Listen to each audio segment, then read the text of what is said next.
नमस्कार लाडक्या बहिणींनो, आजच्या व्हिडिओमध्ये आपण पाहणार आहोत महाराष्ट्रातील लाडकी बहीण योजनेबाबत 2 जून 2026 पर्यंत आलेले सर्वात मोठे आणि जे महत्त्वाचे अपडेट्स आलेले आहेत ते आपण एक एक करून सोप्या भाषेमध्ये समजून घेणार आहोत। आता सरकारने मोठी पडताळणी मोहीम सुरू केलेली आहे आणि लाखो महिलांची नावे योजनेतून आता कमी करण्यात आलेली आहेत। ओके, आता ही जी माहिती आहे ती समोर येत आहे, तर हा व्हिडिओ जो आहे तुम्ही शेवटपर्यंत नक्की बघा, कारण की आजची माहिती प्रत्येक लाभार्थी महिलेसाठी खूप महत्त्वाची आहे। ओके, आता जी पहिली अपडेट आहे याविषयी जर सांगायचं झालं तर राज्यातील तब्बल 80 लाख महिलांची नावे आता लाडकी बहीण योजनेतून वगळण्यात आल्याची माहिती आता समोर आलेली आहे। सरकारकडून करण्यात आलेल्या पडताळणीमध्ये अनेक अपात्र लाभार्थी महिला आढळल्याचे सांगितले जात आहे। ओके, आता देवेंद्र फडणवीस जे आपले मुख्यमंत्री आहेत, ओके, त्यांनी असं सांगितले की काही पुरुषांनी चुकीच्या पद्धतीने या योजनेचा लाभ घेतला होता, तसेच लाखो आयकरदाता आणि अपात्र व्यक्ती या योजनेत समाविष्ट झाल्याचे तपासात समोर आलेले आहे। त्यामुळे मोठ्या प्रमाणावर छाननी करण्यात आलेली आहे। ओके, आता त्याच्यामुळेच मागं जे 2 महिन्याचे पैसे पेंडिंगवर होते, ओके, खूप साऱ्या महिलांना आले नव्हते। ओके, त्यामुळे आता पडताळणी सगळी झालेली आहे, कंप्लीट होण्यात आलेली आहे। ओके, त्यामुळे आता इथून पुढे मेपासून जे वितरण होणार ते लवकर तुमच्या अकाउंटवर येईल आता। ओके, जूनच्या 10 तारखेपर्यंत हे तुमचं जे मेचे आहे पैसे वितरण आहे, हप्ता आहे 1500 रुपये, तो तुमच्या जूनच्या 10 तारखेपर्यंत तुमच्या अकाउंटवर येईल। ओके, 90% येण्याची गॅरंटी आहे, कारण की आता KYC म्हणा, पडताळणी म्हणा, व्हेरिफिकेशन म्हणा, जवळजवळ या गोष्टी झालेल्या आहेत। ओके, आता अनेक महिलांच्या मनात प्रश्न आहे की जर नाव यादीतून आमचं कमी झाले असेल तर पुन्हा आम्हाला लाभ मिळू शकतो का?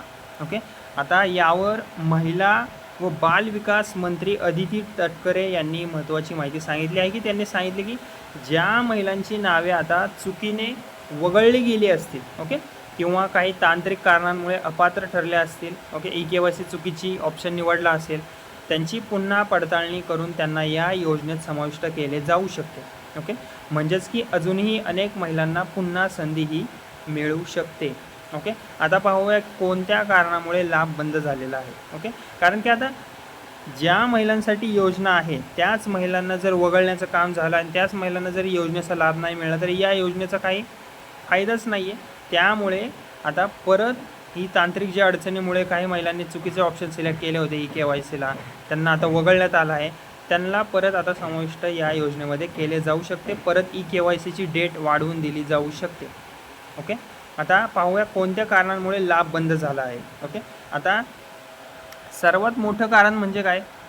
KYC अपूर्ण असणे। ओके, KYC अपूर्ण असणे। सरकारने स्पष्ट केले आहे की 30 एप्रिल 2026 पर्यंत KYC पूर्ण न केलेल्या लाभार्थ्यांवर आता कारवाई करण्यात आलेली आहे। ओके, याशिवाय आधार लिंक नसणे, NPCI मॅपिंग बंद असणे, बँक खाते ॲक्टिव्ह नसणे, ओके, कागदपत्रांमध्ये चुका असणे, ही सगळी जी कारणे आहेत ती कारणीभूत आहेत या योजनेतून महिलांना खूप साऱ्या वगळण्याची।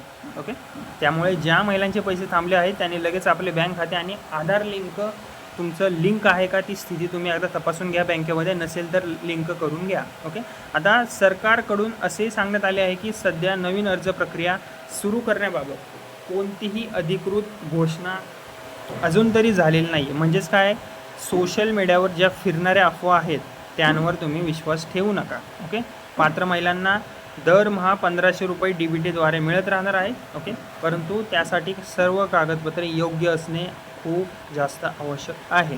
ओके, तसेच मंत्री गिरीश महाजन, ओके, यांनी देखील महत्त्वाचे वक्तव्य केलेले आहे। ओके, त्यांनी काय सांगितले?